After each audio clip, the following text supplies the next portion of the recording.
Remue ménage.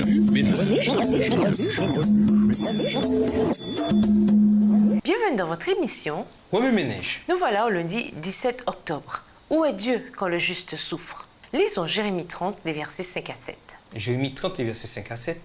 Ainsi parle l'Éternel. Nous entendons des cris d'effroi. C'est l'épouvante, ce n'est pas la paix. Informez-vous et regardez si un mal enfante. Pourquoi vois-je tous les hommes les mains sur leurs reins, comme une femme en travail? Pourquoi tous les visages sont-ils devenus pâles? Malheur, car ce jour est grand. Il n'y en a point eu de semblable. C'est un temps d'angoisse pour Jacob, mais il en sera délivré. Les disciples de Jésus ne se font qu'une faible idée des complots que Satan et ses suppôts ourdissent contre eux. Mais celui qui siège dans les cieux fera tout concourir à l'accomplissement de ses profonds desseins. Si le Seigneur permet que ses enfants passent par la fournaise de l'affliction, cela ne signifie pas qu'il prend plaisir à leur détresse et à leur souffrance, mais c'est parce que ces épreuves sont nécessaires à leur victoire finale.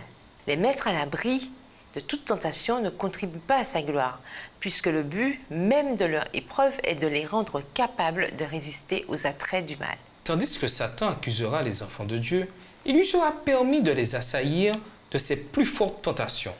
Leur confiance, leur foi et leur fermeté seront soumises à rude épreuve. Il s'efforcera de les terrifier en leur présentant leur cas comme désespéré et la souillure de leur péché comme ineffaçable. Il espérera ainsi les faire succomber en reniant Dieu. Eux, en récapitulant leur passé, seront conscients de leur faiblesse et de leur indignité.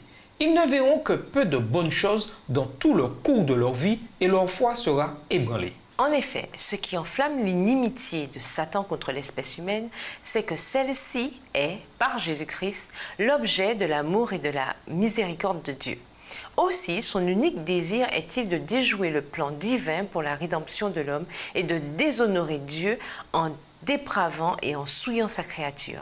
Il fera gémir le ciel, puis il désolera la terre, et alors il s'en prendra à Dieu en déclarant que tout ce mal est le fait de la création de l'homme. Bien que Satan s'efforce constamment d'aveugler les chrétiens sur ce fait, ils ne doivent jamais oublier que nous n'avons pas à lutter contre la chair et le sang, mais contre les dominations, contre les autorités, contre les princes de ce monde de ténèbres, contre les esprits méchants dans les lieux célestes. Éphésiens 6, verset 12.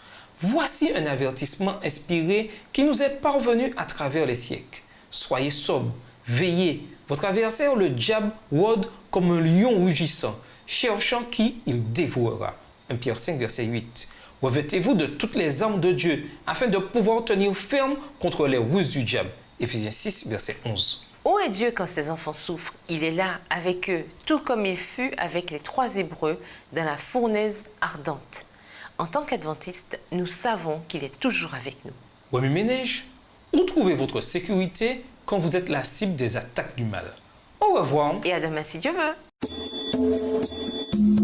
Remue ménage.